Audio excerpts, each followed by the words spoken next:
Hello and welcome. You're ready to just have it. Good afternoon, everyone.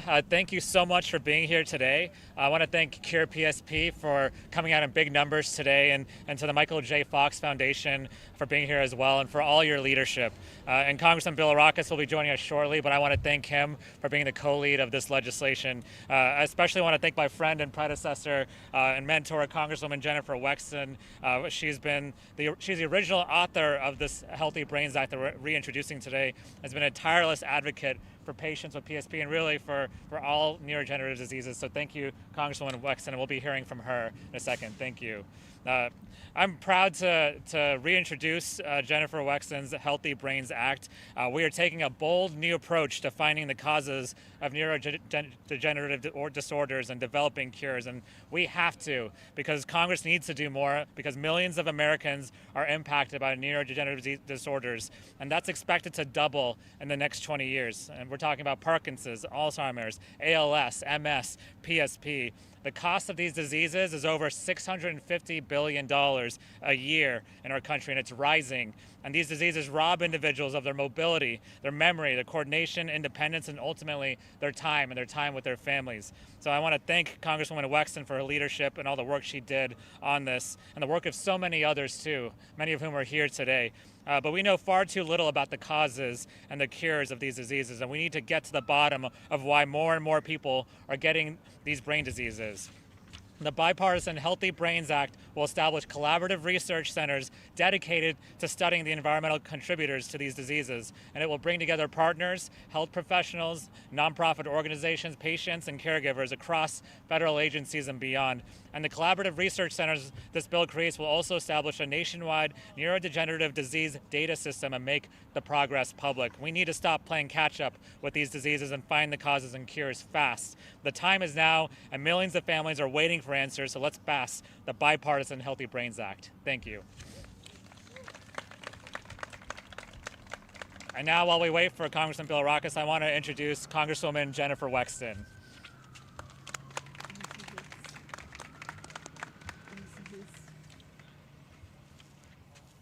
I'm Congresswoman Jennifer Wexton, and I want to thank you all for being here this afternoon. I'm proud to stand alongside my friend and my Congressman Suhas Subramanyam and my good friend and brain health partner, Congressman Gus Bilirakis, and so many remarkable advocates for better brain health as they introduce the Healthy Brains Act. As you probably know, my progressive supranuclear palsy, or PSP, has robbed me of my ability to walk, run, dance, and much of my usual speech. I rely on a walker to get around. I can no longer give the same kind of impassioned, impromptu speeches I used to give, and this very impressive AI recreation of my voice does the public speaking for me now.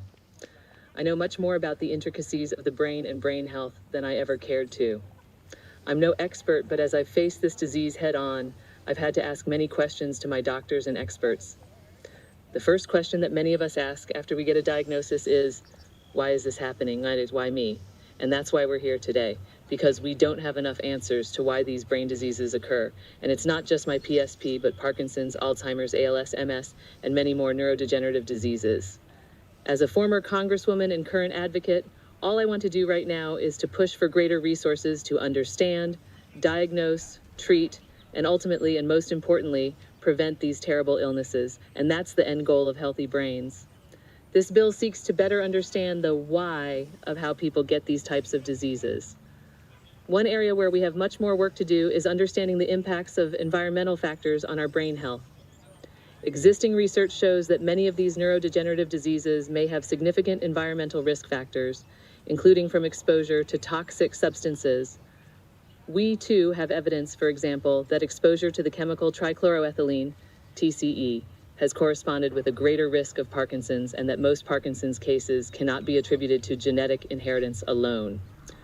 I'm proud that in my own community, I helped secure federal funding through the bipartisan infrastructure law to clean up TCE at a local landfill in Loudoun County. But there's much more work to do to understand the depth and breadth of how environmental toxins like this relate to the risk of neurodegenerative diseases. The Healthy Brains Act would ramp up research into the environmental risks of neurodegenerative diseases by directing the Department of Health and Human Services to establish collaborative centers for neurodegenerative disease environmental research to conduct and support basic, applied, and clinical research on the effects of environmental risk factors. These centers could also help us pursue new goals on this front, like a nationwide neurodegenerative disease data system, creating a clearinghouse to facilitate and enhance knowledge of relevant environmental risk factors, or providing training and educational opportunities to foster a national focus on environmental risk factors of neurodegenerative diseases. I want to thank the groups here today and all those in support of this bipartisan legislation. As the people they work with well know, a bill like this can be life-changing. That's because it gives us hope. Over the past 2 years, I've heard from so many people who have found support in their own struggles as they've watched me battle my PSP, working closely with incredible groups like those here today, and seeing the opportunity to make a difference using my platform has been such a motivating factor to continue on my advocacy. I first ran for Congress for the opportunity to serve my community and help people, and even though I'm now retired, I hope that this bill today will play a big part in helping millions of Americans. Thank you all once again for being here today.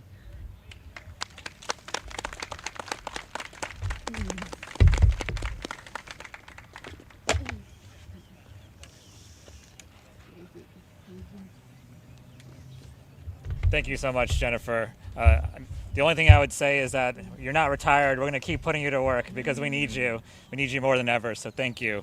Now, while we wait for Congressman Billy Rockus, I'm going to introduce a very special guest we have today, Mr. Akbar Baja Bia Mila.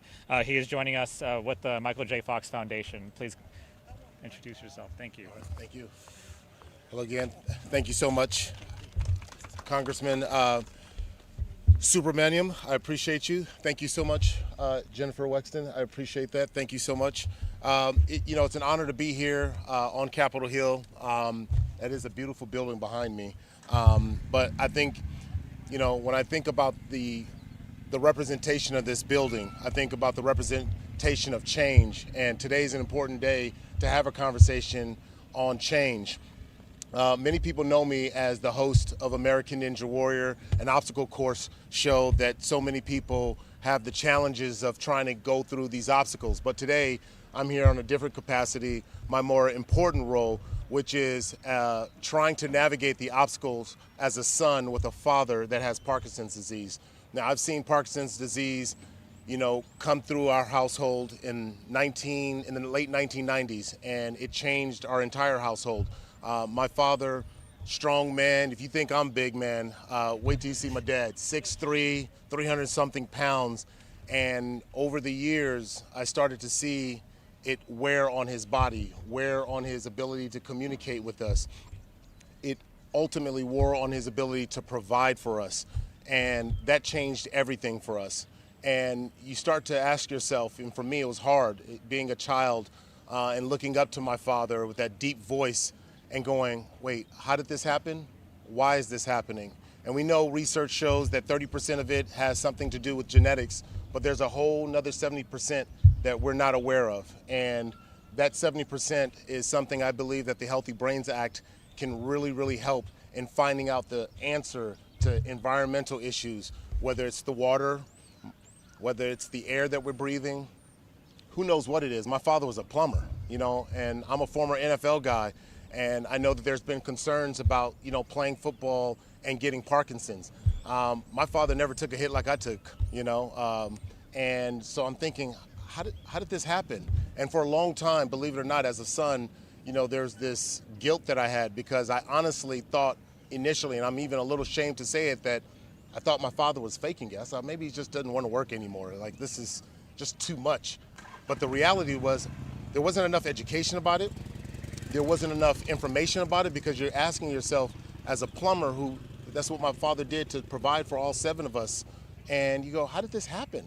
And so I'm hoping that with this conversation and with the support of everyone else and with lawmakers, that this is an act, that the Healthy Brains Act is something that will change not only my father's life, but anyone who's impacted by this neurodegenerative disease. So I want to say thank you guys so much for being here and just bringing attention. I want to say thank you to the Michael J. Fox Foundation and the impact they're making with Parkinson's and all other sorts of neurodegenerative diseases. So thank you guys very much.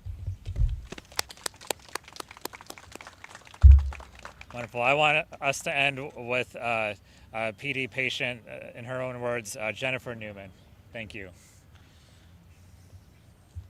Thank you very much. Good afternoon. My name is Jen Newman, and I live in Mount Airy, Maryland. And I'd like to thank the Fox Foundation for inviting me to share my story with you today. 10 years ago, I made an offhand statement to my husband that in hindsight was probably one of the most embarrassing things I've ever said in my life. I had just noticed one of the fingers on my right hand was twitching. I held it up to him and said, "Look, honey, I've got Parkinson's." Seriously, I said that. Of course, I didn't think I had Parkinson's. I was 47 years old. Our twin girls, Sammy and Vicky, were about to start college, and we're getting ready for that transition. My career was going great. I was the vice president of a small publishing firm. Life was busy and exciting. Over the next years, all these unusual medical symptoms started to pile on, and I went to several doctors but never got a correct diagnosis. Until one day, my husband, Ernie, noticed that my right arm wasn't swinging when I walked. And a quick Google search told him that it was probably Parkinson's. I'll never forget him coming into my office and showing me an article with the top 5 symptoms of Parkinson's, and I had more than half. At his urging, I saw a neurologist, and 6 weeks later, I was diagnosed with young onset Parkinson's disease. And our world was rocked. It wasn't the future we were expecting.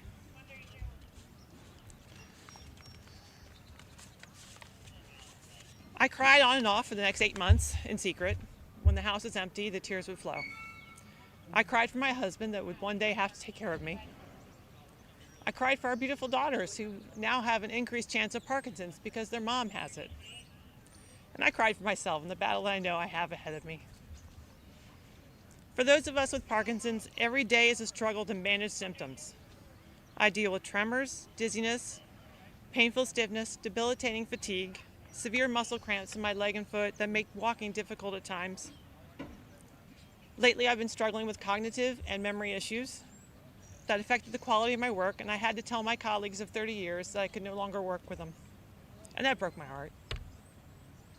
Like most people living with Parkinson's, I'm not sure how I developed this disease, what could have been done to prevent it, or exactly how it will progress, and that's frightening. It's also why investing in research that explores the connections between environmental risks and neurodegenerative diseases is so important. We need answers, not just for ourselves, but for future generations. When we talk about the Healthy Brains Act, we're talking about families like ours. There are more than 1 million people in the United States living with Parkinson's disease, and we need the coordination of our government to invest in research, accelerate discovery, and protect our future generations. What Congress chooses to prioritize matters, and to everyone who is touched by this disease, and I urge them to make the Healthy Brains Act a national priority by passing the act.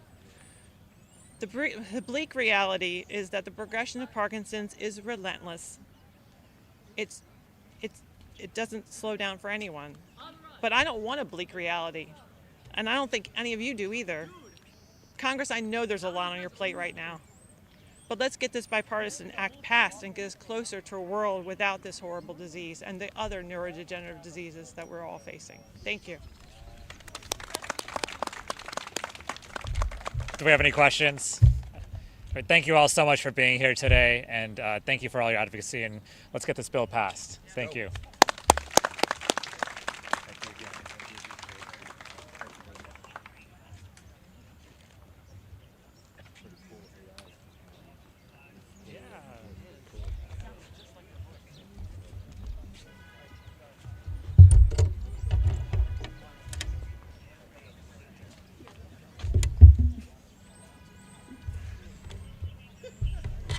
This was all go.